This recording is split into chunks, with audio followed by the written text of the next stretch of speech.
Hello and good evening. I'm your chair for the evening. I'm Councillor Frances Eyre, and this is the last PCC meeting for the year. I can see some disappointed faces out there, but we will make a start on the meeting. Members of the public are advised the meeting will be live streamed and recorded, and the live stream recording will be made available on YouTube and Council's website. Nillumbik Shire Council respectfully acknowledges the Wurundjeri Wurrung people as the traditional owners of the country in which Nillumbik is located. And we value the significance of the Wurundjeri people's history as essential to the unique character of the Shire. We pay tribute to all First Nations people living in Nillumbik, give respect to elders past, present and future, and extend that respect to all First Nations people. We respect the enduring strength of the Wurundjeri Wurrung and acknowledge the ongoing impacts of past trauma and injustices from European invasion, massacres and genocide committed against First Nations people. We acknowledge that sovereignty was never ceded. Wurundjeri Wurrung people hold a deep and ongoing connection to this place. We value the distinctive place of our First Nations people in both Nillumbik and Australians' identity. From their cultural heritage and care of the land and waterways to their ongoing contributions in many fields including academia, agriculture, art, economics, law, sport and politics.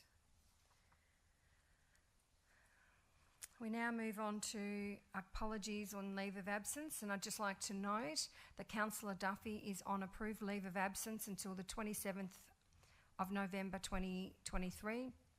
As resolved by Council on the 24th of October 2023.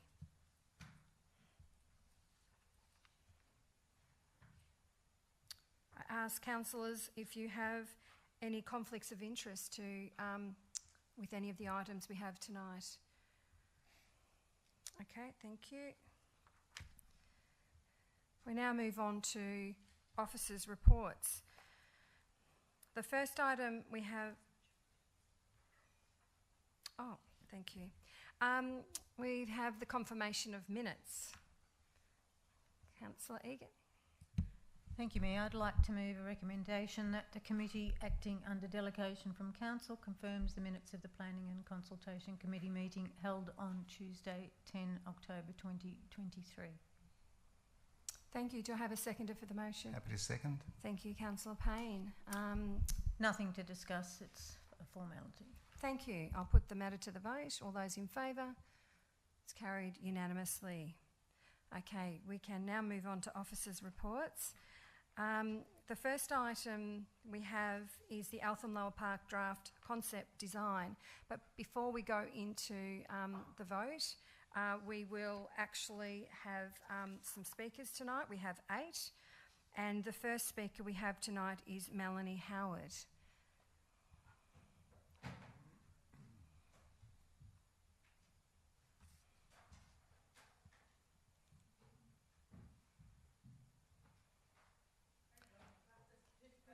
Yeah, just, yeah. Is that better? Yes, oh, fantastic. Brilliant. Thank you so much. And you're welcome to sit down as well. Oh, thank you. Thank you so much. And you've got 3 minutes. Okay, don't start the timer yet. Whatever you do, don't start the timer yet. Okay. There we go. Oh, no. Oh, gosh, don't break it. Blimey. Hang on a second. Right. You don't touch anything, it will be okay. Fingers crossed. Okay. All right. Okay, start the timer. I'm grateful for the opportunity to address you all today. My name is Mel and I'm a proud resident of Nillumbik. I'm also a horse rider, as are my 2 children. I'm the lead petitioner of the Lodge petition Save the Pony Club Grounds at Eltham Lower Park, which I believe has been submitted to Council. Today I'm here as a devoted user of the park, particularly the equestrian areas. Eltham Lower Park has a rich history with horses spanning almost 200 years. I refer these 2 pictures of the first trail ride in 1953 and 70 years later in October 2023. This is a massive achievement for any sporting club. This year, the resident club should have commemorated their 70th anniversaries. Instead, they've been evicted without consultation. I initiated this petition to take a stand The petition currently sits at 2,404 signatures, which I've been told is the largest in recent times. Equestrianism is a sport that the Nillumbik Council should support as a healthy outdoor activity for children and adults of all ages and abilities. Current ages range from 3-year-olds to over 70. Engaging with or riding horses presents substantial benefits for well-being, and equines are well known not only for their physical exercise aspects, but for therapeutic use such as equine-assisted learning and therapy.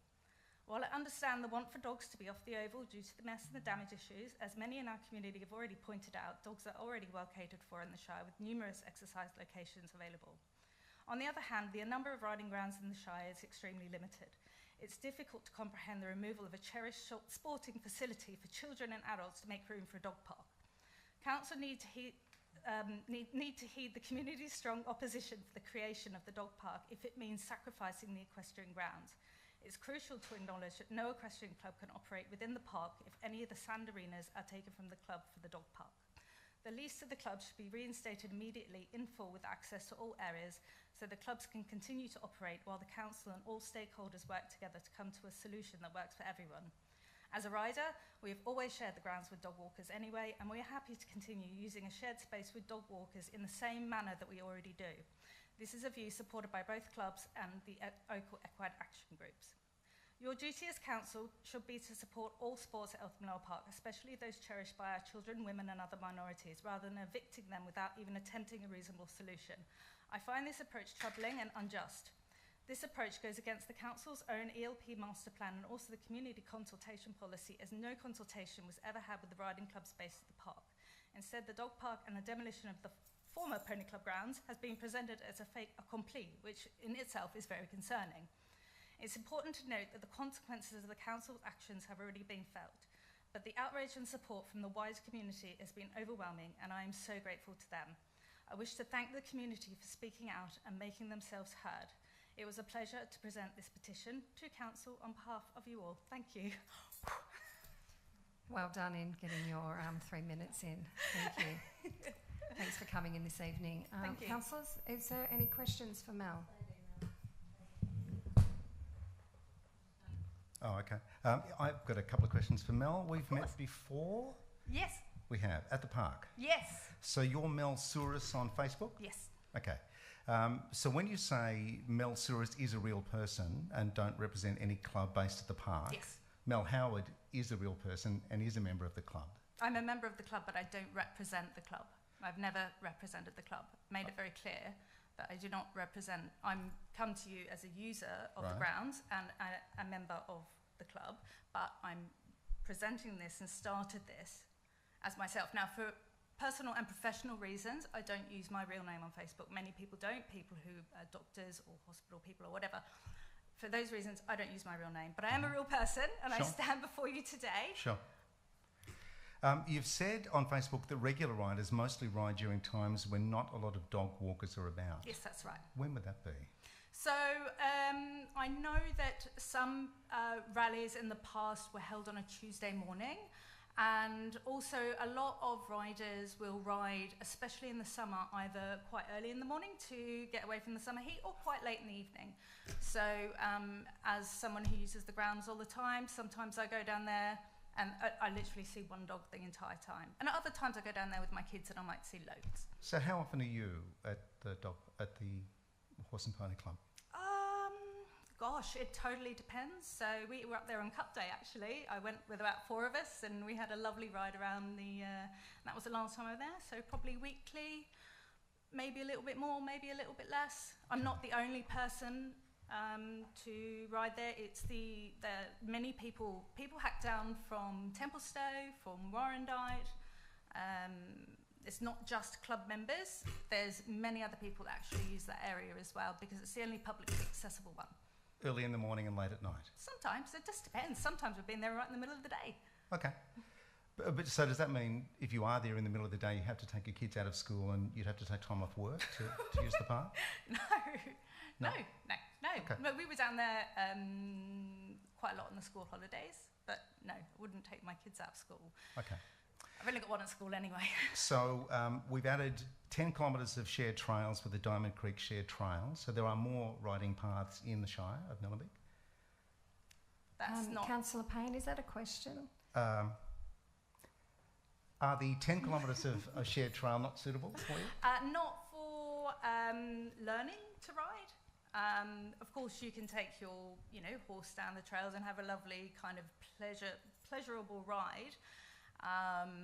But in order to actually train, you need sand arenas. So one of the members of Eltham Horse and Pony Club went to international level, and she learned everything that she knows at Eltham Pony Club. Mm-hmm. And is there a calendar of events that the pony clubs have that they can share in terms of when the park is being used by the equestrian riders? That's a great question. I can't talk for the clubs, I can't answer that, but it's certainly possible. There's no reason why the clubs couldn't set a calendar of events up. But as a member, do you respond to it? Councillor Payne, you mentioned you had 2 questions. Oh, okay. How many more questions? No, I'm done. Okay, all right. Thank you. Councillors, any other questions? Councillor Egan. Hi Mel, thank you for that. I just wanted to ask, I know, but can you explain to the rest of the councillors and perhaps the gallery the significance of the first photo? Yeah, absolutely.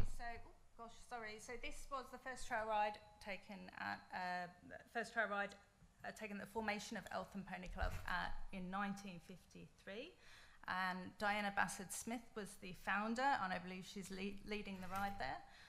This is a very special photo. I'm very lucky to have been able to bring it here tonight. I'm really, really proud to share it with you all, because I think it shows how much historical significance and how much the Pony Club is kind of part of Eltham's identity. It's not that, horses have been there for 200 years when it was a racetrack in the 1800s, but also that this has provided countless children and adults and old people and young people and disabled people, and with this kind of pleasure and outdoor activity, and to be able to show 70 years is absolutely fantastic, I think. Do you mind passing that photo around? I can't quite make it out from here. Okay, no, of course. Got glasses. Oh, while starting you're doing with me. that, Thank you. I'll just ask a question, if I may, Mel. I realise, well, I know for a fact myself, through some other people, that you've lost numbers since all of this has happened. If the lease were to be renewed, do you anticipate that you'll get the member renewal back to where it was, or even increased? I'm so glad you brought that up, actually. So I think a couple of things happened around the drop-off in numbers in recent time. Firstly, COVID. I don't think we're the only sporting club that suffered a loss of numbers. The other thing that has really kind of crippled the clubs, I believe, is that they're float car parking. So the ability for the clubs to hold competition and attract members has actually been used by the council for the past few years now as a kind of a place to store wood chips from the Fitzsimmons Lane project. So there is no way for clubs to be able to hold competition, which not only is it a huge draw for income, for the clubs making money, but also to attract people from the local area. So I think if the club's lease was reinstated in full, and we had the area that we need to be able to train and hold competitions effectively, then I believe that there will be an increase in numbers. Thank you for that. And okay. Just to correct you, it's not council, it's the state government, so we'll give them a rev up to get rid of their tambak. Thank you.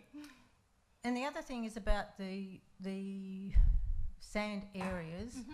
What's the minimum amount, I don't know, percentage-wise or whatever you think, in terms of the sand areas that you need for an event or for Pony Club Day or whatever? Considering those children in the newer photo, there's no way known I'll be taking them on the Diamond Creek Trail, because I've been dumped on that myself simply because of the bike riders. Yes, absolutely. So just to put that to bed for councillors that aren't aware, you need an enclosed area. So if you could answer the sand question, please. Yes, absolutely. So in my understanding, you need to be able to put out 4 60 by 20 sand arenas and a warm-up area to be able to run a competition. Now, I've been down there and I've looked at it, and you'd need pretty much everything that is currently there in terms of the sand arenas. Not only that, and I just wanted to point out, because the proposed plan said that they were going to use the existing surface. That surface was blood, sweat and tears from the previous clubs who fundraised to get that put in. That does not belong to the council at all. But anyway, I digress. So the sand arenas are just absolutely required.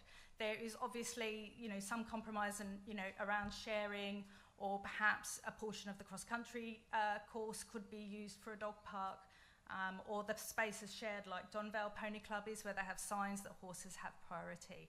There's a lot of ways to solve this issue for everybody without their, but there needs to be a proper consultation, not just off you go. Okay, thank you. That was all I had. That's all right. Councillor Perkins. Good on you, Mel, and thanks for coming tonight. Thanks for all your work. Thank you. I know it must be difficult to get that number of signatures on a petition. Just in relation to competitions, like, I'm not that au fait with horses and horse riding, but the concept of a gymkhana, can you explain to me what a gymkhana is? Yeah, absolutely. So normally that's a children's activity, although other people, adults, are obviously more than happy to do it. And it's a series of fun races that you can have, like you can be on your horse and have an egg and spoon, or you can, pick up a cup and you have to drop the cup in the bucket. So it's for the most part aimed at younger children, but also can go into mounted games as they get older, which is another widely recognised sport in equestrian. And but it's fun for kids. Do you know what I mean? So my daughter's 3. She could do a gymkhana as long as I'm hanging on to her. So, but kids and even adults will still enjoy a gymkhana. So everybody from the local area would come and come have fun. So that's a possibility into the future. Oh, absolutely. Yeah, no, that sounds very exciting. I'd probably suggest we name it a gymkhana. I like that one. That's really so good. I'll keep that in mind. Yeah, thank you. Any other questions? Okay, thanks so much for coming in, Mel. Thank you so much for your time, councillors. I really appreciate it. Thank you. Next, we have Sue Dyatt on behalf of Eltham Community Action Group.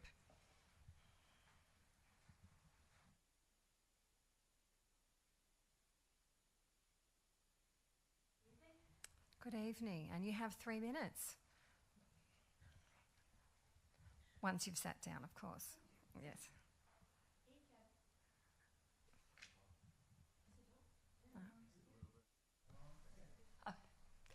ECO does not object to the use of Pony Club land if the Pony Club is folding. It is a logical land use option in theory. As ever, the devil is in the detail. However, we understand that this is a concept plan, so hopefully an amended final plan will go out for consultation. The semi-rural nature of this part of the park should be enhanced, not made an active theme park for dogs with attractions that please the human owners. Tunnels, jumps and the like are not needed, going from the numbers of dog owners who use the Eltham Lower Park ovals and other ovals. Seating, water and shade cover should be planned along 2 short tracks near the car park side to enable all people with age or mobility constraints to use the dog park easily. Using the mound created for judging and training of ponies for built forms of any type will permanently destroy the valued treed and uncluttered views across the park to Homestead Road. The need for circular paths is questionable. Many dogs appear to enjoy chasing a ball.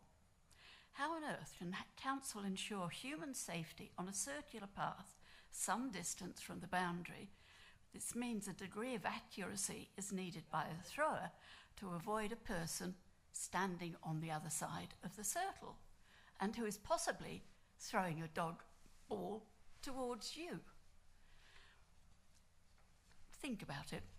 The paths should be restricted to the boundary adjacent to the car parking, leaving the rest area free for unstructured activity. The manager of the Greyhound facility at Manningham was somewhat surprised when I contacted him and mentioned that Nillumbik was considering a 30-metre run. Theirs is over 250 metres, and the Greyhound Appreciation Society suggests 300. The YouTube video of it in use shows that humans watching appeared far more excited at the race than at least one of the dogs, who had to be encouraged to take part. If a need exists for a specialist area, another location should be investigated. The car park should not be engineered like a supermarket car park. Consideration should be given to making it more rural, possibly compacted gravel with minimum marking, and the matured trees should be protected. The concept design is a lost opportunity to enhance the semi-rural nature of the park and does not recognise the Pony Club area is the buffer of the division of Eltham Lower Park into active sporting areas near Main Road and passive environmental areas closer to the Yarra River. Environmental planting advice should be followed in order to avoid just dotting trees around on the final plan, which should include a plant list. Well done, thank you. Nearly. You have a question, Councillor Egan? Thank you. Thanks, Sue. I was wearing at that stage my Eltham Community Action hat, but I'm happy to answer a question. Thank you for that. As always, you have a good insight on the issue at hand. Just a question about the numbers of dog owners that use the dog park. What do you think we should do with them, if anything? Dogs or people? Well, they come together. Right.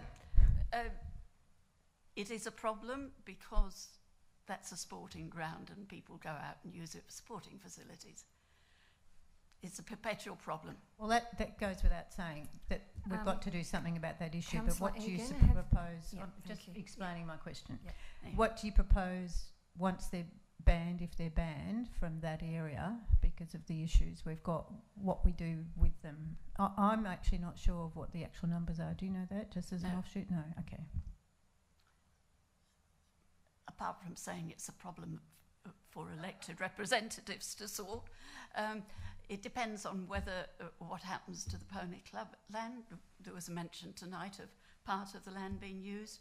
There's a possibility for timing, because when I occasionally look at social media, the permanent question or ongoing question is the football playing or is the cricket playing this afternoon? You know, if there was a timetable, people who rock up on the wrong time, or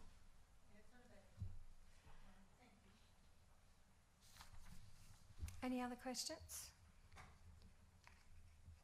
Okay, I will allow you now to speak as yourself. well, as also the convener of the Friends of the Diamond Creek, operating in Eltham Lower Park along the creek for over 30 years. I was disappointed in aspects of the concept plan that did not appear to understand this location within the Eltham Lower Park is the buffer between the environmental passive use of the park and the active use. The Pony Club had a very small footprint on the park, leaving it free of humans for most of the week. Walking along the pedestrian path, once you have left the butterfly playground, is currently a quiet walk with no human noise or input, or a walk of quiet reflection generally missing in life. Stronger emphasis should be given to screening planting along at least two sides of the boundaries. Eltham Lower Park is home to many forms of fauna, with over 40 that are listed as endangered, vulnerable, depleted or rare under state and regional listings. They are found usually, mainly, along the creek and river environments.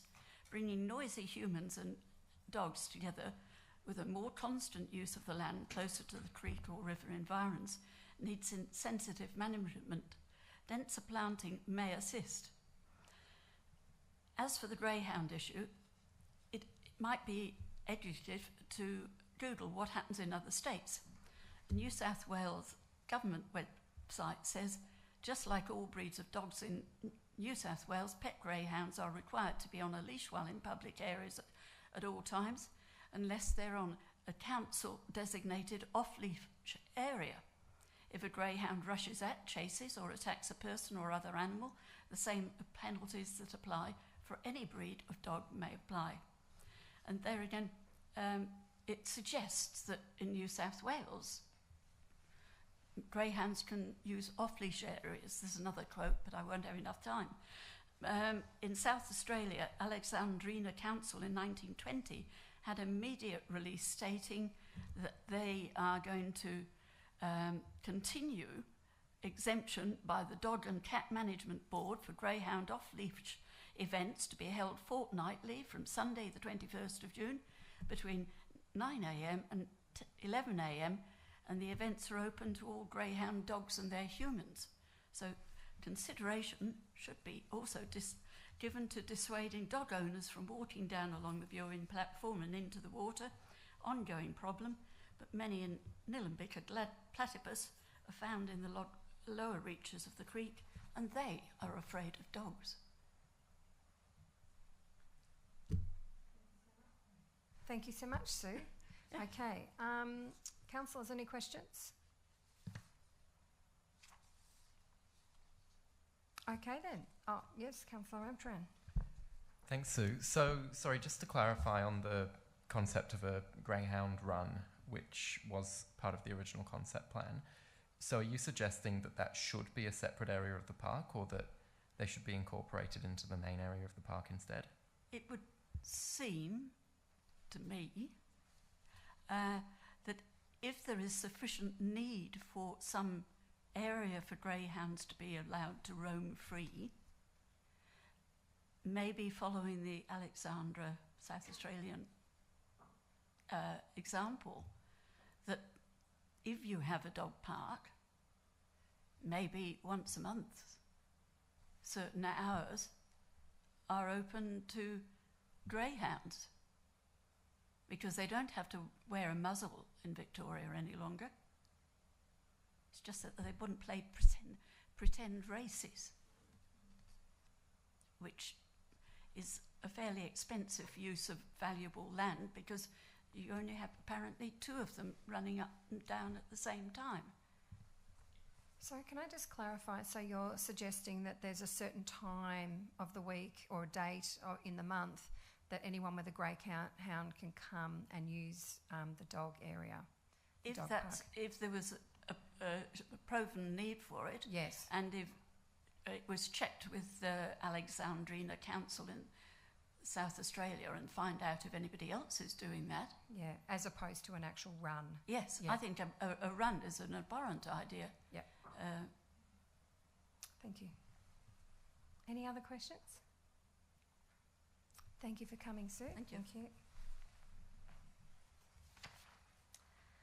Next we have Carlotta. Thanks, Carlotta Quinlan. Thanks for coming in this evening, and you've also got 3 minutes. Fine, thank you. It's nice to be here. It's very strange, actually.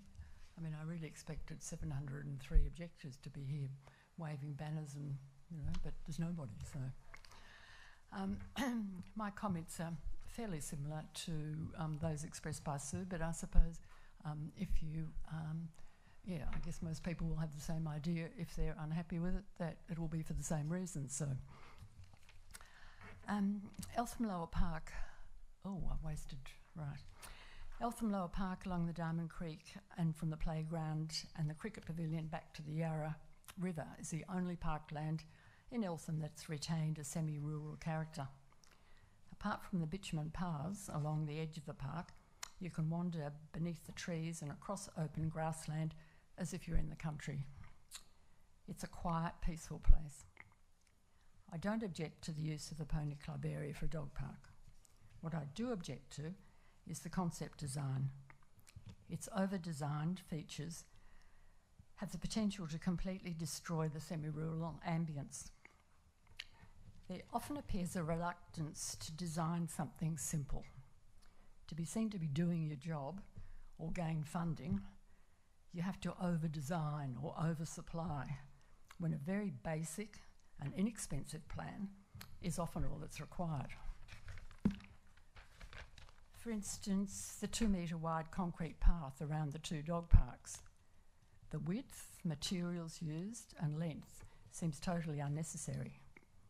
Surely dog parks are open spaces for dogs to chase balls, run, socialise with other dogs, not have to watch out for humans on paths.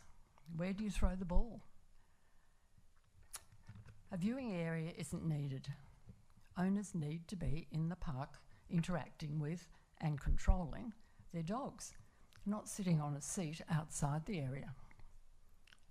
To make any built feature, no matter how simple, as unobtrusive as possible, whatever is deemed necessary, it should be built on the lower level, not on the prominent raised area, which could be planted out with vegetation. The car park should be gravel, not bitumen and concrete.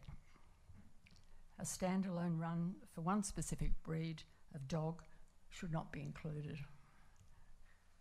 So when deciding on the use of the area for a dog park, please redesign the concept plan to make it better suit the character of the area. Ooh, that was very quick. Thank you. Thanks, Carlotta. Councillors, any questions? Yes, Councillor Perkins. Carlotta, thanks for coming tonight. Have you got any views on the proposed or possible retention of the Pony Club land and perhaps a bit of a hybrid approach? Oh, I haven't really thought about it. I mean, I must admit, walking around, and I do walk around the park a lot. I did this afternoon. And Carl, I did check that the grass had been cut. So, and Jeff, thank you. So the grass and weeds along the side of the bitumen paths has now been cut. Thank you, Vince. Thank you. It looked good. Yeah, so I must admit that walking around there in the past, and I can't say I've seen ponies, horses there for a long time, but then, they could be there when I'm not there, obviously. It was a nice sort of feel. That it did give that semi-rural feel that, well, okay, there's horses here and there's, horse jumps and that sort of thing. They do look very degraded because I did walk back through that back part this afternoon and then across it all to have a look. So it is looking very degraded, whether that's because it hasn't been used for a long time or what. As I say, I haven't seen horses there much. I don't know how it would work. Some of the ideas that I've heard tonight could, as in sharing spaces, maybe they could work. I really don't know, not being a rider and not having a dog at the moment. I don't know really, so can't be much help. Sorry. Any other questions? Okay, thanks so much, Carlotta. Thank you. We now have Jim Connor speaking on behalf of himself.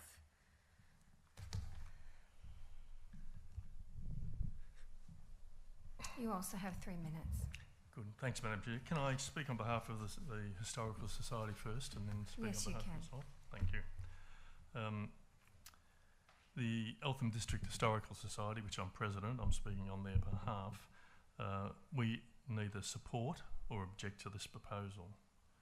We do ask Council to value the historical aspects of the horse use at Eltham Lower Park.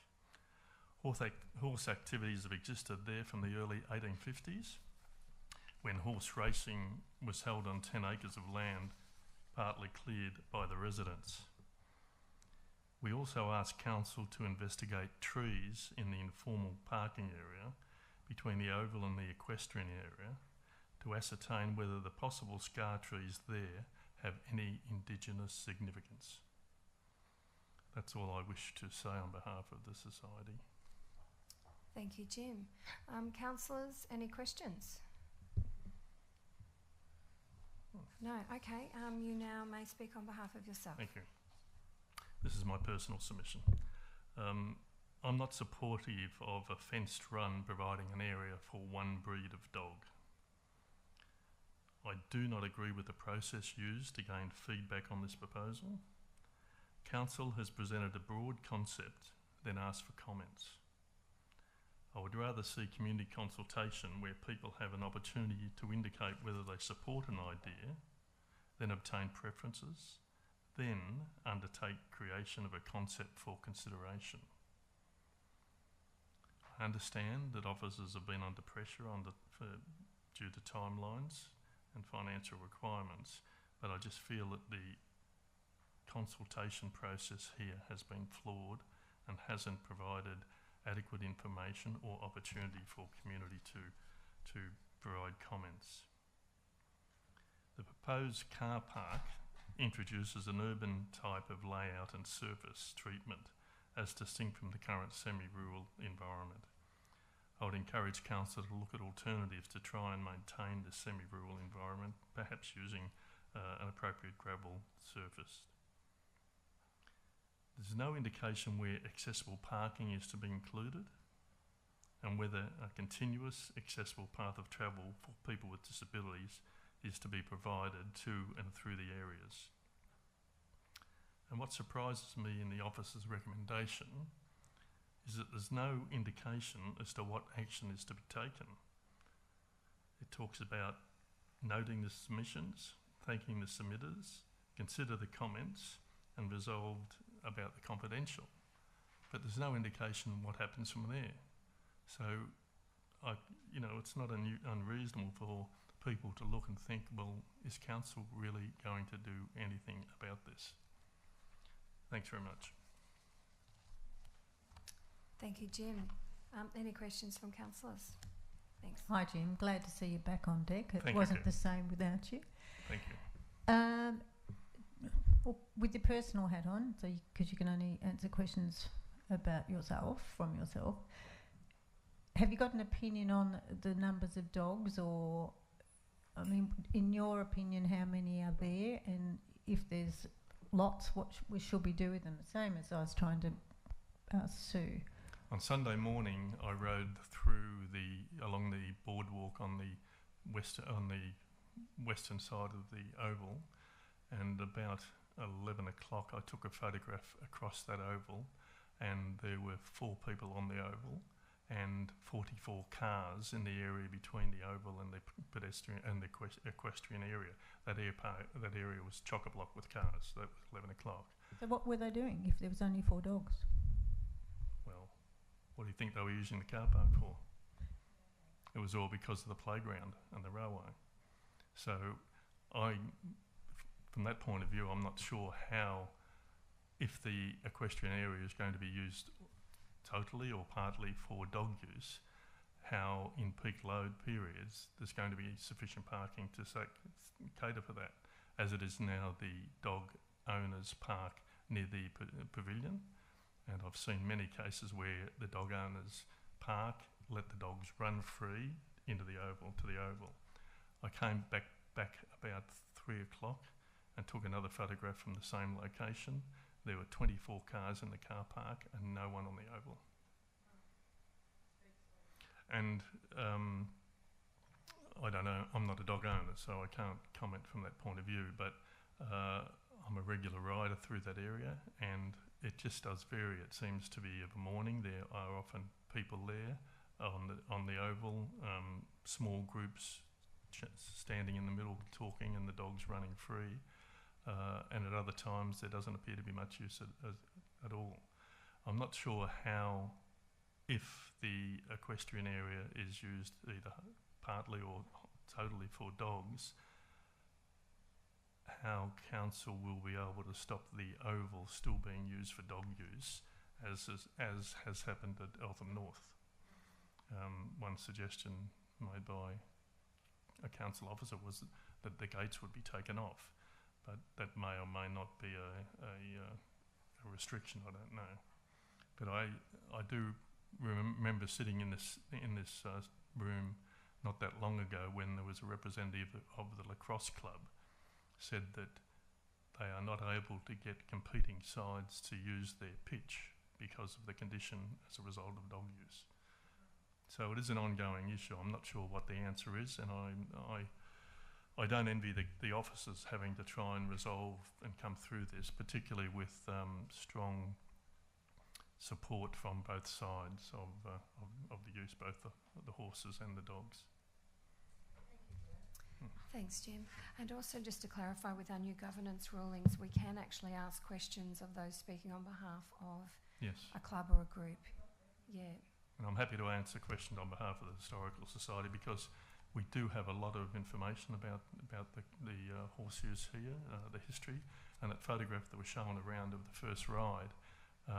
Diana Bassett-Smith is a life member of our society who organised that ride and went on to become a regional officer within the horse area. Another one of those riders is also a member of our society, and we have that photograph in our collection and have used it a number of times in stories that we've written about the horseshoes. Thanks, Jim. Councillor Perkins. Jim, do you think the Historical Society might hold other photographs or memorabilia relevant to horse we riding? don't hold a number. We only hold a couple of early horseshoes. Unfortunately, we don't have anything from 1900s. But there has been a real checkered history in that of horseshoes. At one stage, there was a trotting track around the outside of the oval, and it's been virtually, I was going to say continuous use, but it hasn't been continuous use since the 1850s. It slowed down, when was it, in the 1920s, and then it was recharged again in 1953 when the current club was established. So was that a private trotting track before it was Crown land? It wasn't privately owned. It's always been Crown land. Right. It's always been Crown land, yes. And it was originally the original 10 acres were partly cleared by the residents in the 1850s, and then an 1860 plan shows more detail of the developing village reserve, shows the park area as a proposed racecourse reserve in the 1860s, and then gazetted as a racecourse and recreation ground occurred in 1865. A further 10 acres were added in 1866, and a further 12 acres, which is the Herne Hill area, was added in 1870. So it has been gradually increased in area, but it's always been Crown land. That part has always been Crown land. And as I said, as mentioned here, the Pony Club was established in 1953, but there has been virtually continuous horse usage. And I suppose from a historical point of view, we're asking council to recognise that and retain some recognition, either if the horses are no longer there, at least some recognition that there is this history on that space. Yeah. I And didn't maybe hear that. Mel can help source some as well. Yeah. Okay, thank you so much, Jim. Okay. Thank you.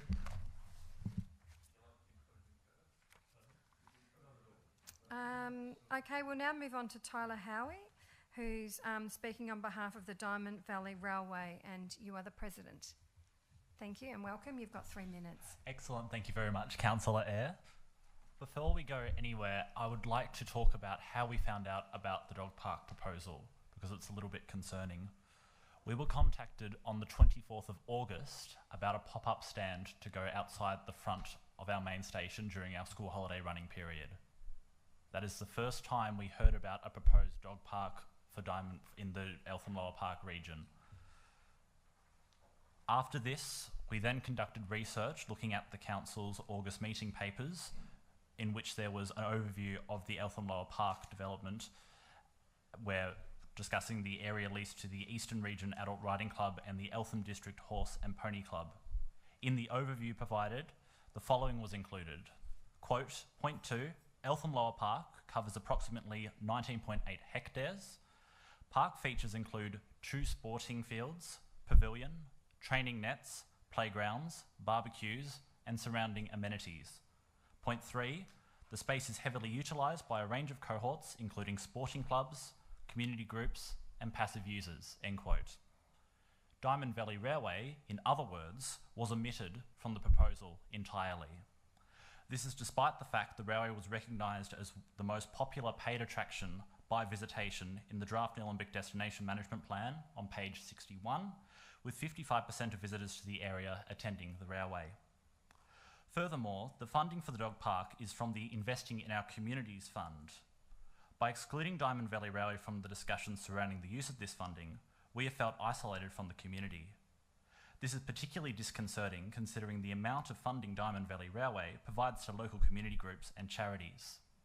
This year alone, we have provided $18,500 to the local community and provided a number of free charters to local community groups and free family passes to primary schools and kindergartens. Furthermore, the railway has made no secret of its aspirations to extend, with the previous council adopting a recommendation to support the railway in the extension process. Part of these discussions has included the acquisition of the Pony Club lease area should the present lease come up for renewal. We hence do not understand why the railway has been left out entirely from the meeting papers, nor has it had the opportunity to liaise with council prior to the dog park proposal going out for public consultation. We want to be clear. We understand the impetus for the dog park. The present arrangements with the dogs sharing the oval with other local community groups is untenable. However, we believe that there needs to be greater, more direct liaison with local community groups prior to the proposal advancing any further, as has already been canvassed by a number of other people tonight. I thank the council for the opportunity to present this speech, and I welcome any questions. Thanks for coming in, Tyler. Councillor Perkins. Yeah, thanks for coming along tonight, Tyler, and congratulations on your ongoing work. How many volunteers are there at the Diamond Valley Miniature Railway? So we currently have approximately 160 on our records at present. And would the majority of those been active? I'm only sort of familiar with CFA, where historically some are not active or perhaps deceased. Oh, certainly. So all of our members are alive currently in our books. But you do raise a very important point. So we do have probably about 60 to 70 who are very active, so at least attending once per month. And then we have a slightly smaller contingent who are attending weekly or bi-weekly, or sometimes we have some people attending 3 or 4 days a week because they just love trains so much.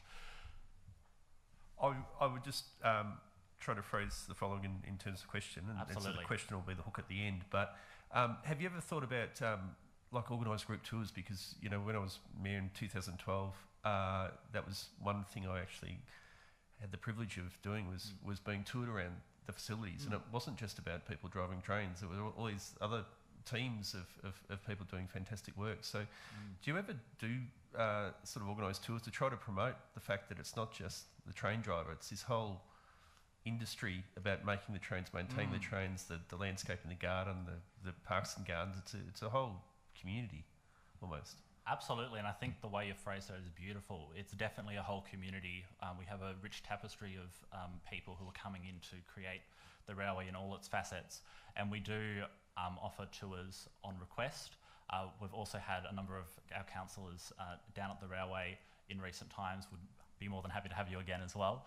So yes, we do definitely extend that invitation to anyone who wishes to see the behind the scenes. Thank you. Councillor Egan. Thanks, Tyler, and congratulations on all the work you do, having been a witness to that on numerous occasions. It's great. Thank you. I can only apologise for the miniature railway being omitted from everything. Hopefully moving forward we can resolve that. My question is, in terms of the dog numbers, the same question I asked Sue and Jim, roughly how often or how many, do you know how many dogs that you are aware of but spending a lot of time down there? Certainly. So I think, as the others have tabled tonight, the numbers do ebb and flow depending on the time of day, the weather, etc. Usually I'm busy attending to a steam engine, so I don't get the chance to look, but I recognise the fact that the numbers do ebb and flow.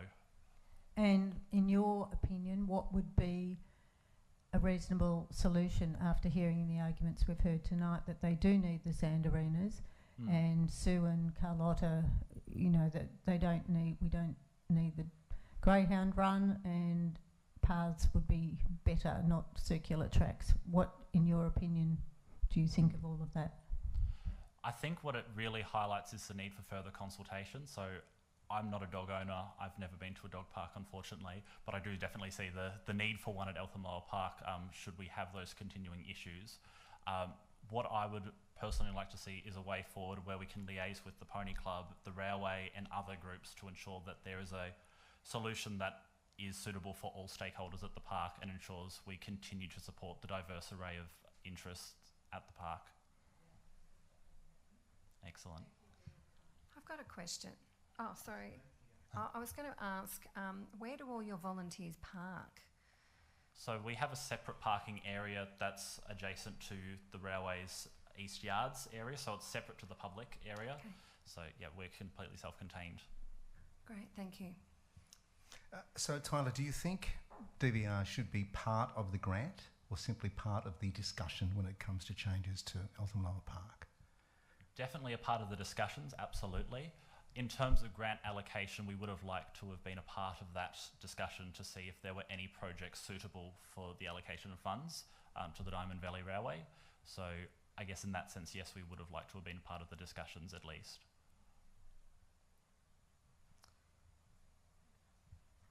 No, I don't have one. Oh, Councillor Stockman.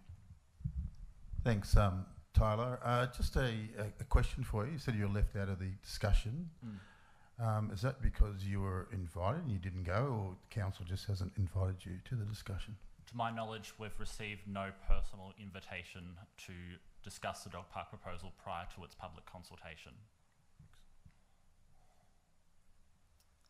And the Mayor?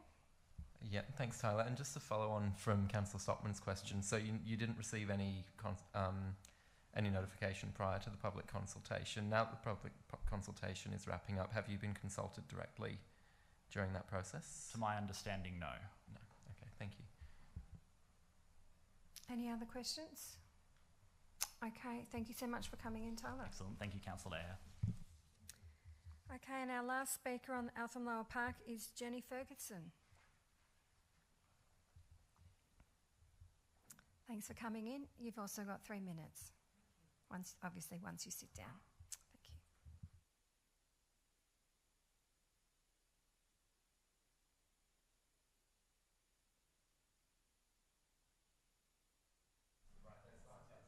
There we go.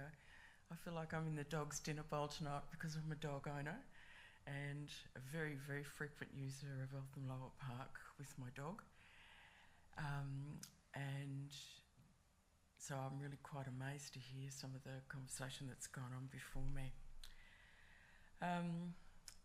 There are a lot of dog owners who use the park, and I tend to be there in the afternoon and evenings, and it's not unusual to have 20 or so people and their dogs running around.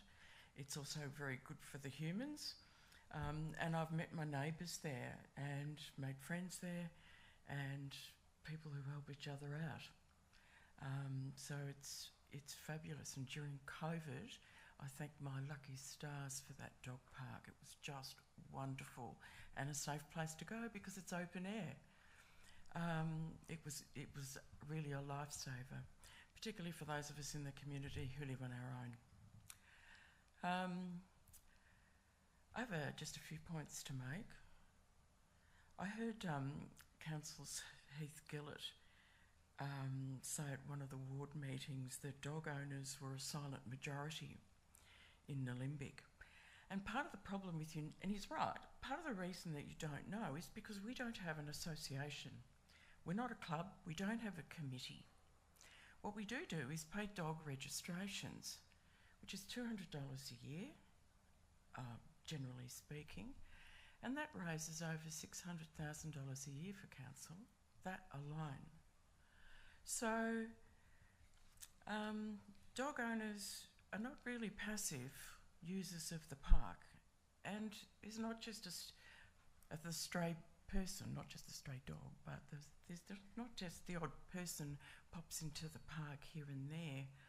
Last night when I was at the park, there would have been, I don't know, 15 humans and probably more four-leggeds. And it is such a happy space. The dogs love being there. Most dogs go there really regularly. They have big open space to run around. It makes them really happy. They're well socialised. And as I said before, it's good for the people too. I know there's a problem with dog poo that's not picked up, and it's been a problem for a long time. Myself and other people at the park, not just me, know that it's a problem, and we go around and pick up every unclaimed dog poo that there is.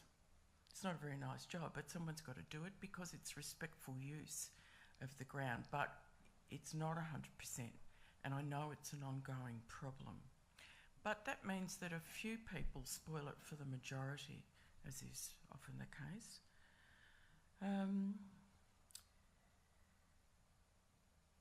So the majority of owners use the oval. Jenny, you've actually gone over your time. Oh, I'm sorry. That's okay. Councillor Perkins has a question for you, though. Yes, question. Jenny, you realise it's not a dog park; it's a recreation oval. Yes. Yeah. So the proposal is to provide a dog park. Would you agree that that's a positive? Like I think it's a good idea.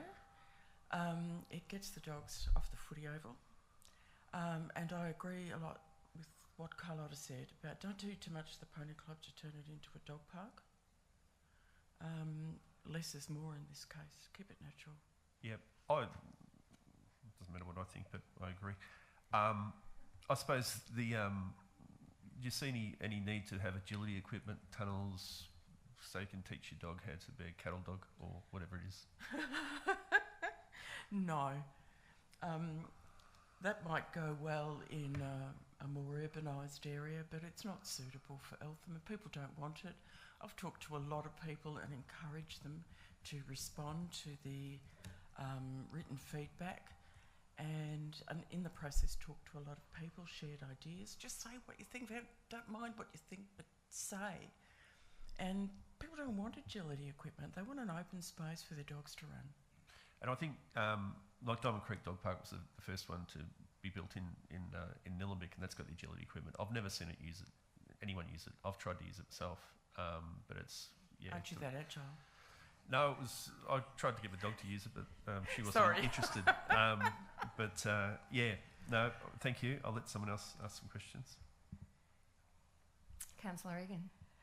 I'm just imagining Councillor Perkins trying to use the agility equipment. I've lost my question. You can have a learn to my Jack Russell. She's good at it. Contrary to what you think, I have dogs. Councillor Perkins had a dog up until recently. A lot of us have dogs. So it's not that we're against dogs in any way, shape or form.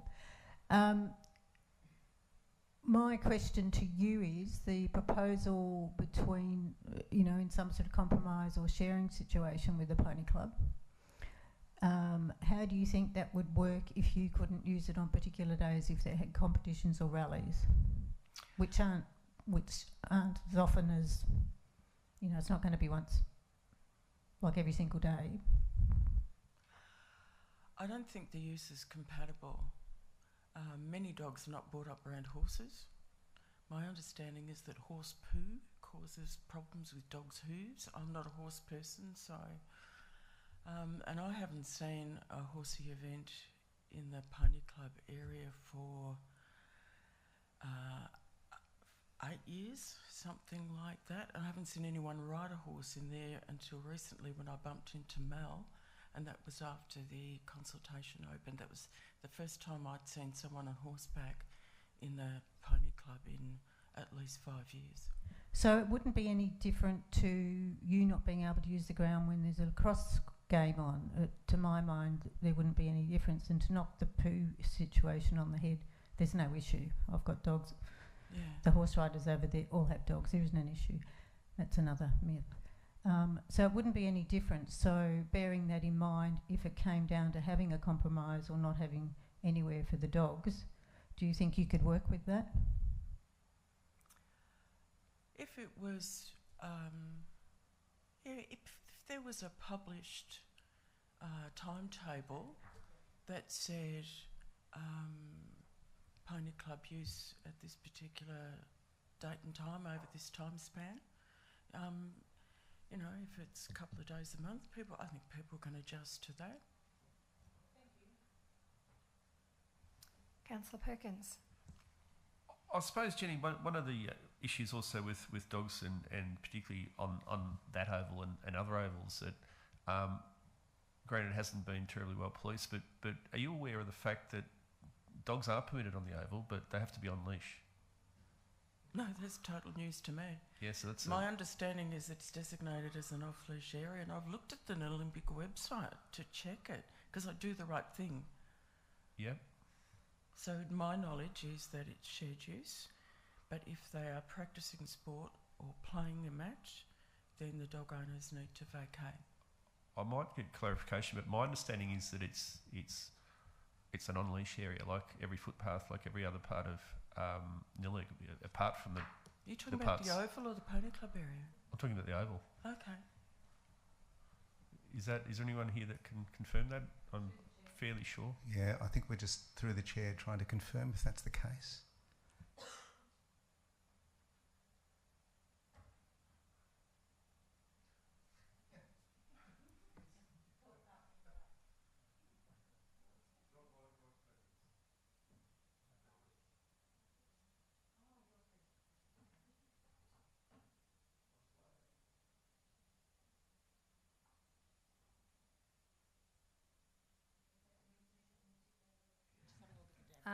Just looking up something online. Is there any other questions while we get that information?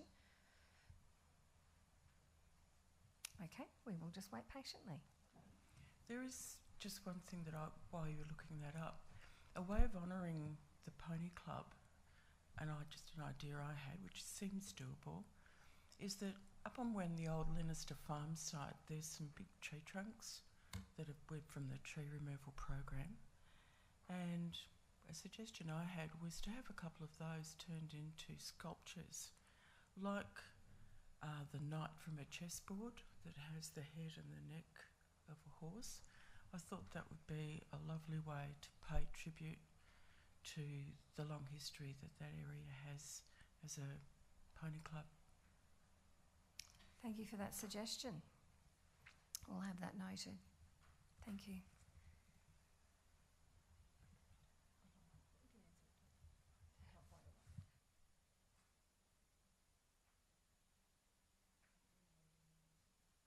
We can't find the answer right now, but we will answer it during the meeting once found. So we'll keep moving. Any more questions? No. Thank you so much, Jenny. Thank you. All right. So that is the last submitter for tonight on the Eltham Lower Park. So we'll now move into the resolution or the recommendation. I'm happy to move that. Thank you. Councillor Eyre, so I'd like to move the recommendation that the committee acting under delegation from Council 1 notes the submissions received in respect of the Eltham Lower Park project draft concept plan. 2, thanks the submitters for the engagement for their contribution. 3, considers the comments contained in the submissions. And 4, resolves that as per attachment to Eltham Lower Park Feedback 2023 remains confidential on the grounds specified in the definition of confidential information in section 3(1)(f) of the Local Government Act 2020. Happy to second, Councillor Eyre. Thank you. Councillor Payne, would you like to speak? I would indeed. So we have disagreement on how often the park is used by horse riders. And to answer Councillor Egan, I believe Eltham has about 4,500 dogs registered in that particular area. So there's a few misinformation ideas or myths that I would like to clarify in my 4 minutes and 40 seconds.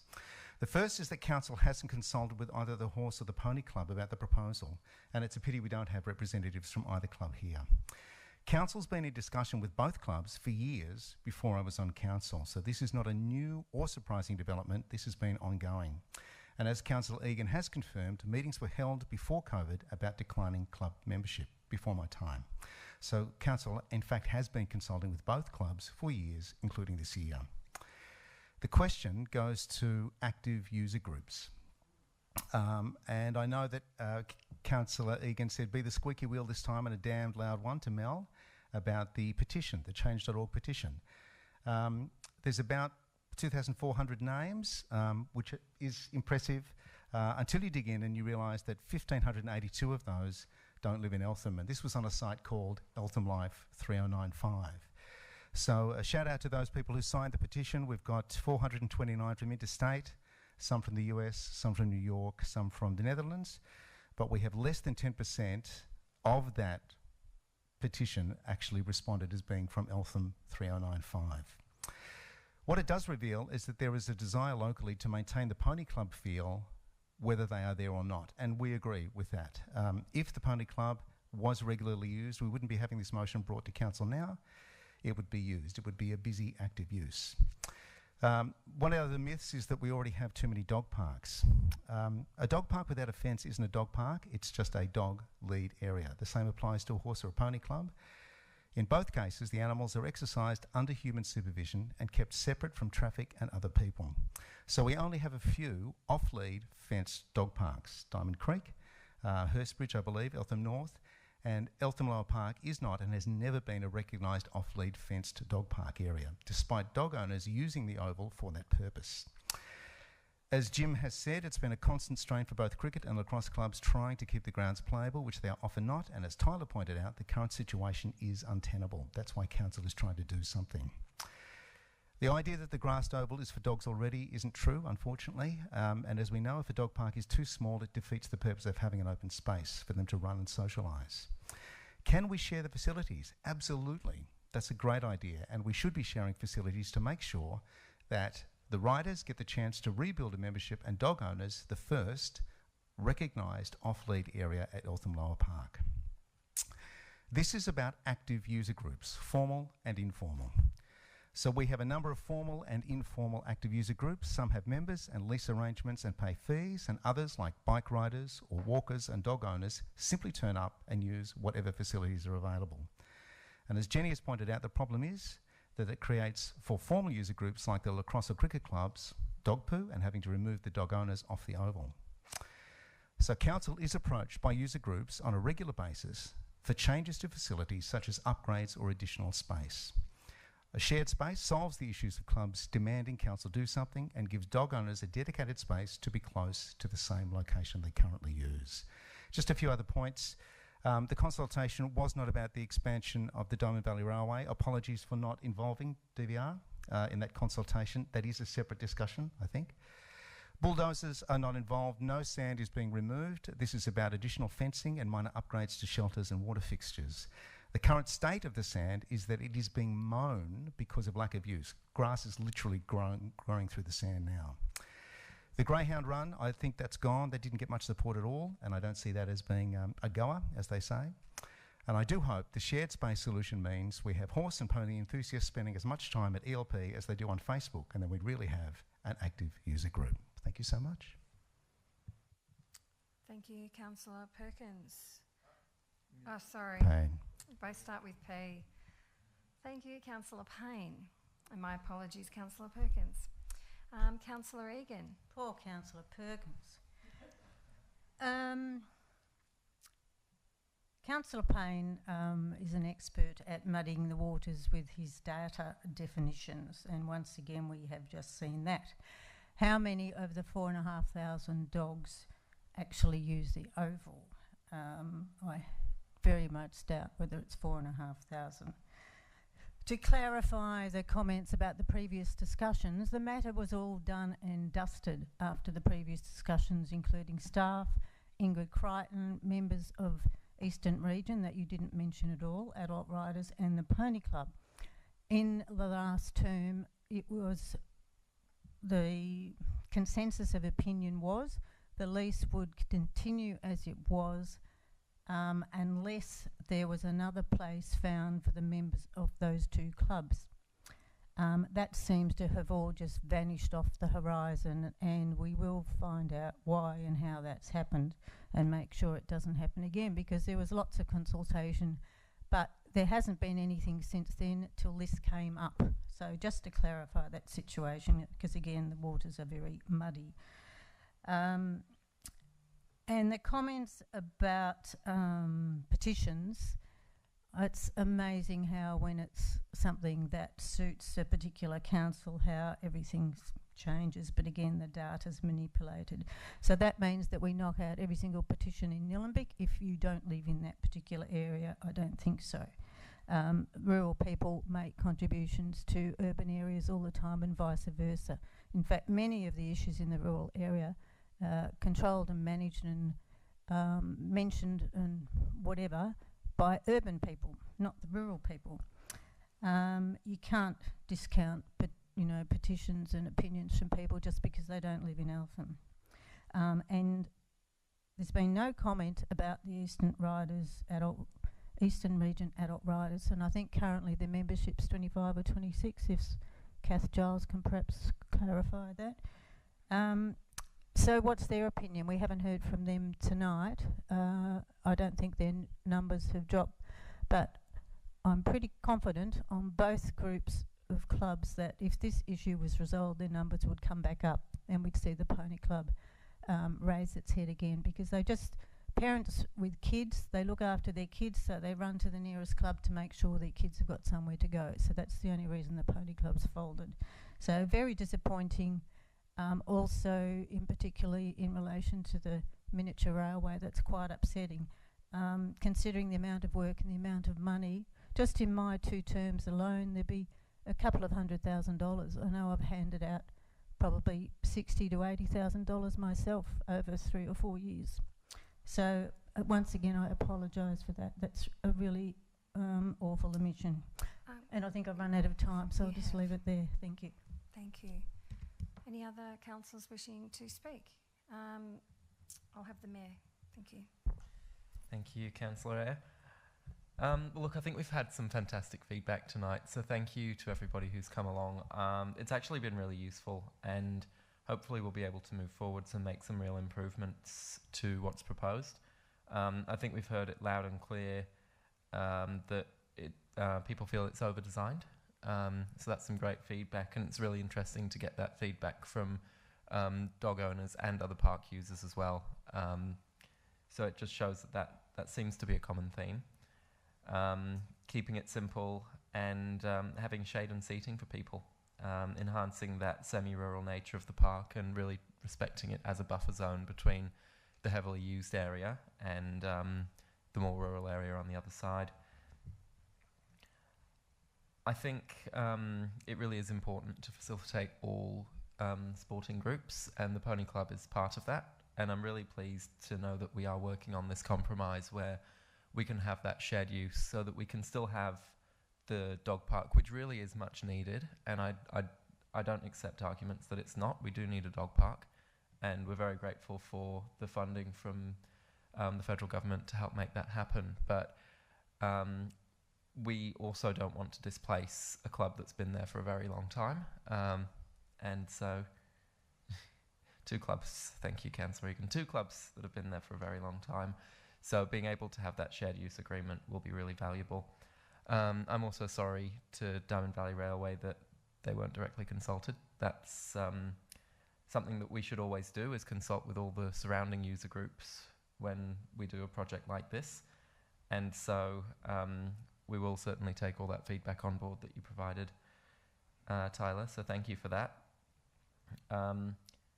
In terms of a track extension, it's not part of this project, but it's useful that it keeps popping up there on our radar, so thank you for bringing it to our attention.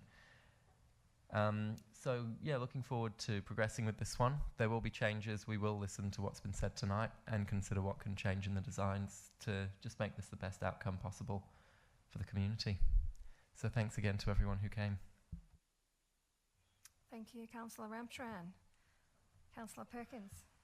Thank you, Councillor. I'll try not to cover off on old ground, but yeah, again, Tyler, sorry about that. I certainly, that jumped out at me when I read the report. Councillors don't put the report together. We do get to see it a few days before you guys, but really can't make any change to it. So that was an omission, and I think more generally, Council has to do a bit more work with Diamond Valley Railway in terms of helping promote them. I sort of see where we produce videos about how great the Shire is. Incredibly, sometimes that #1 tourist attraction in the Shire is omitted, and I've never really understood why. I haven't heard anyone tonight speak against the concept of a dog park, and that flies in the face of history from what I understood back in about 2013 when the officers first put up the proposal for a dog park at Eltham Lower Park, and you know, the whole idea of building a dog park was down there is to get the dogs off the ovals. That's been a consistent theme right across the Shire. The use is incompatible. It's not just about dog faeces. It's also about the damage to the ovals that the dogs cause. And you'll see that if you do put the dogs on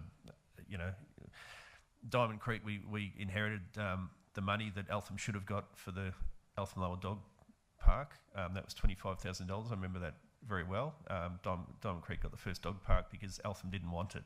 Because what happened at the time, as soon as people realised that the concept was to build a dog park and thereby kick the dogs off the ovals at Eltham Lower Park, there was a big uproar.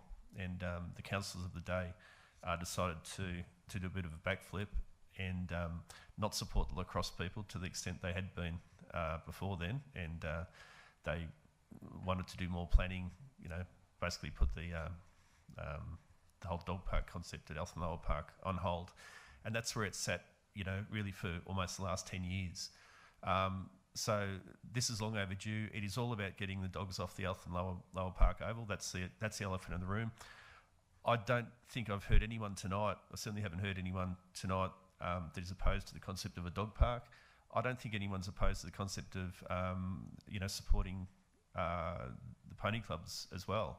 If they want to use it, I think we can get to a solution where we can keep everybody happy. Everybody in this room can agree on a way forward, and I think it's by having as many uses down there as people want. I don't see any sense in maintaining a lease for a pony club if the pony club doesn't want to use it. But if they do, then we should support an extension or a new lease. Having said that, it's Crown land and the lease is with the state government, I believe, not necessarily with council. It needs to be approved by state government. But I'm certainly supportive of everything that everyone said tonight, and I think we're largely on the same page. We can have our cake and eat it. Thank you. Thank you. All right, we've got some information here that I'll share. So in Nillumbik, there are 3 designated off-leash dog parks, one of which Councillor Perkins has just talked about in Diamond Creek. We have one in Eltham North and one in Hurstbridge. There are also many off-leash areas within other parks and reserves. And they are Ferguson's Paddock, Hurstbridge Dog Park, Diamond Creek Dog Path, Eltham East Linear Reserve, Eltham North Dog Park, Woodridge Linear Reserve, Susan Street Reserve, Diamond Creek Reserve. There's quite a list here.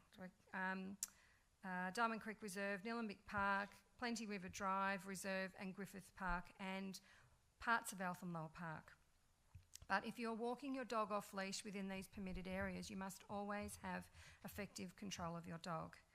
A dog is considered under effective control if it will return to you upon command, if you have a clear and unobstructed view of the dog at all times, and it does not bother or worry other people or animals, and it stays within 50 metres of you. So, if there is signage that shows on lead, you must have your dog on lead. I think that's enough information. Perhaps just a query on that. I suppose the question that needs to be answered is which part of Eltham Lower Park? Now, my understanding is that Ovals is not part of the Eltham Lower Park, and in the past, Council did have a number of maps that clearly showed, so Diamond Creek Reserve is an example where, it's not the whole of Diamond Creek Reserve that is off leash. The wetlands was prohibited. There's other areas being on paths that is on leash. But my understanding clearly was that all ovals in Nillumbik are at least on leash areas. If not, dogs are prohibited, and they're prohibited at Coventry Oval, Margaret Oval, and the Hurstbridge Ovals. That is correct. Thank you. All right. Any other councillors wishing to speak on this topic? Okay, I will just say briefly that thank you to everyone for coming in. It's great to hear both sides and lots of things that I hadn't thought of maybe as well. I won't cover everything else that everyone else has talked about, but I do certainly want to make sure that there are changes made to this and that proper consultation is done going forward. Thank you. I'll put the motion to the vote. All in favour? It's carried unanimously. Thank you. All right, we'll now move on to the Diamond Creek Outdoor Pool Draft Concept Plan, and we have one speaker for this item. and that is Jim Connor.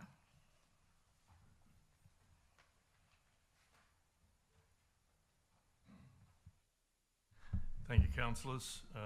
This is my personal submission. I make it clear I don't live in Diamond Creek, I live in Eltham. But Yeah, he's only got 3 minutes. can I take that clock back 3 seconds, please? Yes. I think it was 10 seconds, actually. I'll any high, Start again. any Start high again. bid I'll accept. Yeah. And I've never never been to the Diamond Creek pool to swim. But I am passionate about accessibility of our built and natural spaces. And I often ride by the Diamond Creek pool once or twice a week, and recently I stopped and had a really, really good look at the space, and I just think there is so much exciting potential in the redevelopment of this pool. There's opportunities to improve the amenities and the leisure spaces, and this is the only public pool in Nillumbik. It's a cherished community resource. But the overall principle when considering a project such as this redevelopment is to ensure equitable access is available for all users in a non-discriminatory way. It is disappointing that Council has not illustrated or included access for people with disabilities in this proposed redevelopment model. I consider that ramp entry there is essential to provide access for all users. The lack of detail about pool and splash area does not allow this concept to be effectively assessed. In looking at the comments or objections or comments that have been submitted, there's, I think, about nearly 40 odd comments mentioning ramp access into the main pool to improve accessibility for all users. I do not agree with the process used to gain feedback on this proposal, similar to the last proposal. Council has presented a concept and then asked for comments. I would rather see consultation where people have the opportunity to indicate whether they support an idea, then obtain preferences, then undertake the creation of a concept for consideration. One of the questions asked is, are you in favour of the splash area for young children? The concept plan shows a pool. Is this the proposed splash area? And it just shows the existing pool. There's no indication of what a splash area is, and yet the comments in the feedback talks about the splash area at Eltham Leisure Centre and other areas. But what is going on? It just hasn't been clear in terms of what has been provided. Again, there is no indication as to what action is to be taken in the recommendations before us. Councillors, you are only here for a relatively short time, some longer than others, obviously. And this proposed pool development is an opportunity to create a legacy project that will benefit the community well after you are no longer here. Please don't miss this opportunity. Find the required money to get it right the first time. Remember what happened at Eltham Leisure Centre. Thank you, Jim. Any questions for Jim? Oh, that last statement begs the question. What did happen at Eltham Leisure Centre, Jim? This is not personal.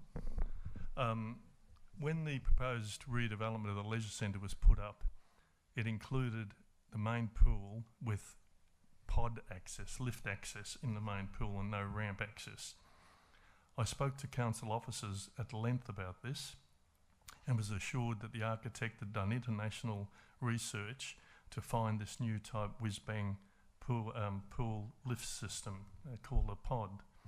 I was really concerned about this, and my background as an accessibility consultant for 20 years, we used to always refer to using a lift system into a pool, and without any disrespect for people with disabilities, as a flashing Freddy syndrome. It was like putting a person on display saying, look at me, and everyone would look at me because I've got a disability. Whereas if you provide ramp access into a pool, as you do and as you are required to do, it provides access for everybody without any discrimination whatsoever. Council has engagement a policy that talks about identifying and eliminating obstacles and barriers to ensure anyone can access and use spaces, places, service and information regardless of their ability, etc. The Disability Action Plan, Council's Disability Action Plan, talks about improved access to leisure and recreation facilities, reducing barriers to people with disabilities accessing council facilities.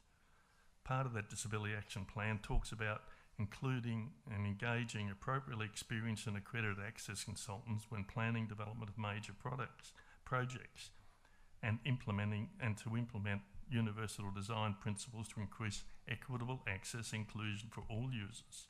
And it goes on to say access assessments will be undertaken by an independent access consultant to provide written advice, including at concept design level. None of this has been done on this project. You've just put forward a mud plan without any real details. And again, the officers, I believe, have been put in a very difficult position with this because of funding timelines where they had to respond to it. But something else needs to be done so that we get access up front and right. What happened at Health and Leisure Pool, Health and Leisure Centre? They put forward the proposal, as my understanding is, as advised by officers, and Sport and Recreation Victoria said you don't get the money, you don't get the $3 million unless you comply with requirements, access requirements. And so it had to be redesigned to put a ramp in, which lost space on the concourse because there was no other way to go about it. And I was told by an officer subsequently, sometime later, that it cost council over $100,000 in redesign fees alone. So let's get it right. You've got a real opportunity to create a fantastic facility here, the only outdoor pool in Nillumbik, and it will be cherished, it will be valued long after any of you are still here. I don't excuse my passion. Thank you. Thank you, Jim. Any other questions? Councillor Payne. Jim, in your experience, when they talk about funding and getting it right the first time, is the ramp at the top of the list of things that we have to do first in terms of beautification, all that sort of stuff? Does the ramp take first priority, in your opinion? You haven't got a choice. It has to be done.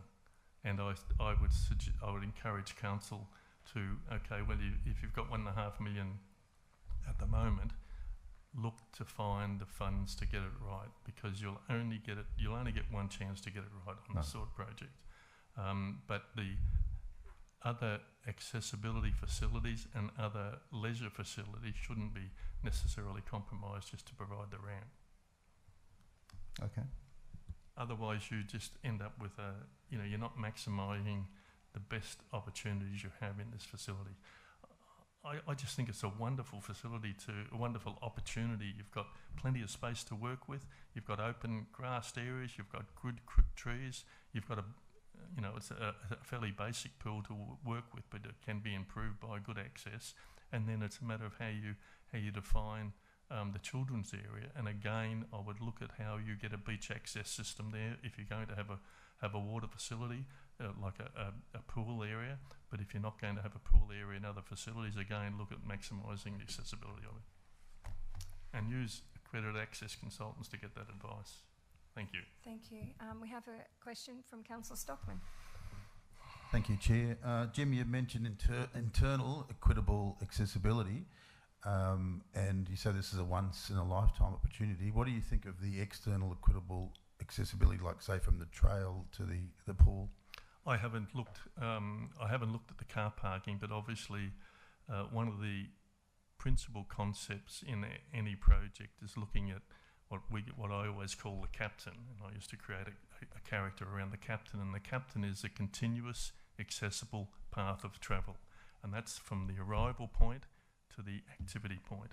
So in terms of Diamond Creek, you should be providing accessible parking that will then provide a continuous accessible path of travel into and through the facility. Thank you. Jesus, I'm going to send an account. Would you like a glass of water? No, I think I'll just send her an account.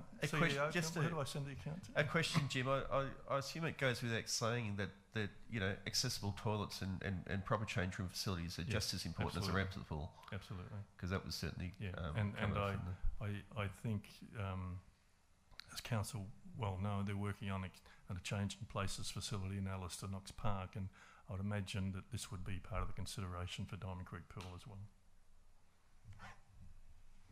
Thank you, Jim. Okay.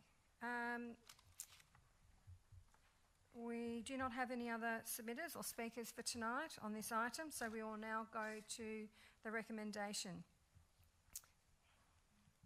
I won't worry about the recommendation, but I'll move a motion. And I'll move the motion that committee, acting under delegation from Council Number 1, notes submissions received in respect of the Diamond Creek Outdoor Pool Draft Concept Plan, considers the comments contained in the submissions, thanks the submitters for engagement for their contribution, and resolves that attachment 2, Diamond Creek Outdoor Pool Feedback 2023 remains confidential on the grounds specified in the definition of the confidential information in Section 3(1)(f) of the Local Government Act 2020. Thank you, Councillor Perkins. Yes, thank you. Okay, Councillor Perkins. Thanks. Very quickly, I might just run through the motion and put that in common language. What are we talking about there? We're noting the submissions. We're listening to the submissions. We're going to consider that. We're going to adopt many of those submissions into the final plan. We're thanking the submitters. But the last thing about keeping it all confidential, that really is only attachment 2, which is all the feedback that's made public, but we just have redacted the names. So it reads as sort of secret business, but it's not. It's just when you make a submission to council on Participate Nillumbik, you put your name in. Your name doesn't get then advertised to the rest of the world through this process. So attachment 2 is exactly the same as attachment 1, which is on the website and certainly in the papers here. But attachment 2 has just got all the submitters' names. That's the only difference. So, you know, now going into the 14th year on council, I've never seen an engagement process where the response is being so overwhelmingly positive. Like, it's been fantastic. It just goes to how well supported the concept of the Diamond Creek pool to start with. I think people in Diamond Creek and broadly in Nillumbik are happy just to see some work done on this pool. You know, it's 40 years old in early December. I think December 3rd they're going to have a birthday party down there from 3 to 6. The Diamond Creek Swimming Club, one of the oldest clubs in Nillumbik, they're actually involved in, there's some really interesting history, and I know Jim would be across some of it. They were involved in the very, very first swimming pool in Diamond Creek in the early 1900s. You know, they fundraised to buy the pump to actually pump water out of the Diamond Creek into the first pool. I think this is about the third outdoor pool in Diamond Creek, but this one was built and commissioned and opened in 1983. It is a simple pool, simple design, concrete shell. You know, we have to get prices on the cost of the ramp, but, you know, in concept in my mind, and even talking to the gym, you know, the ramp would be external to the existing pool shell, you know, probably on the northern side of the pool. Not sure how long it needs to be, whether it has to be 1 or 2 lengths of the pool, but obviously it has to be, you know, of the required slope or gradient, 1 in 14 or 15, 1 in something. You know, language has changed a lot over times, and we talk about all abilities facilities now. In the old days, I would have probably thought we were talking about a wheelchair ramp, but this is not a wheelchair ramp. This is a ramp for everybody. This is a ramp for kids, for old people, for people that sometimes just struggle with stairs. I'm 54 now. There are sometimes I use wheelchair ramps, you know, because, you know, I've got a sore hip, been for a run or whatever. Sometimes the ramp is easier. And if we think about, you know, a ramp, we're really talking about beach access. Like, it's not going to be a beach at the Diamond Creek Outdoor Pool, but it's going to have the ability for people with any challenges, even if they're not permanent challenges, on that day, will certainly benefit from a ramp. I can imagine that a ramp might well be where a lot of kids will congregate, because it'll be great to get it included. I think all the other concepts that have been included are fantastic. I think it's very appropriate that we do have some club rooms for the oldest swimming club in Nillumbik, and probably one of the oldest clubs that we have outright. They operate out of a portable building. They've never complained about that portable building, mind you, but that in itself is about 40 years old. You know, it's theirs. They want to keep it. They can have it. But, you know, the concept we're looking at depending on available funding, and we have got a grant application in for the state government for the Growing Suburbs Fund, and that is to basically put them at the other end of the pool and improve the plant. It's currently a gas plant, but improve the gas plant, make it an electric plant, bring it up to date, make it more reliable, have the pool heated to a consistent temperature. The splash park has been warmly welcomed. I think there was nothing in the concept plan that didn't get 90+% of support from the community. So I'd just like to thank everyone that submitted. There were a total of total of 191 respondents provided feedback. Out of those, interestingly, 44 made separate written responses requesting all ability access, i.e. a ramp or beach access into the pool. So 52% made those, comments really without being prompted by, do you like this or do you like that, that aspect of it. So I think it's been a really, really good process in terms of getting positive feedback. I'm encouraged by it. Councillor Perkins. We can improve the design, and we will. Thank you. Thank you. Councillor Stockman. Yeah, thanks, Chair, and I do agree with what everything that Councillor Perkins said. There was only 6% of people that objected, whereas on the last draft concept plan there was 62% of people that objected, so it's a big difference. But out of the people that didn't object, there was a lot of comments, and almost everybody did comment on what they would like to see. So it's very important that we go very sensitively. We've seen of other projects, particularly in Diamond Creek, where fences or some things are put in or lights or something where it doesn't completely go to plan. So it's very important that we keep the communication lines open, like we talked before as well. This is an opportunity of a lifetime here, so I do think it's very exciting for us, all councillors, and as you said, it's the only open pool in Nillumbik, but there's not many around anywhere really. It's really good, and I think it's something that a lot of us a bit older can remember some of the open pools that were around, so it's very exciting to keep it functioning as well as it can be.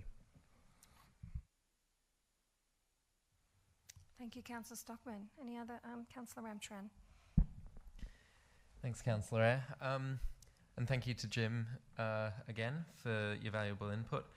I think it was really interesting to read out everything that came through in the submissions. I think most of it was very, very supportive. There were some suggestions on how we could improve it, how we might alter it in certain ways, but for the most part, Councillor Perkins is right.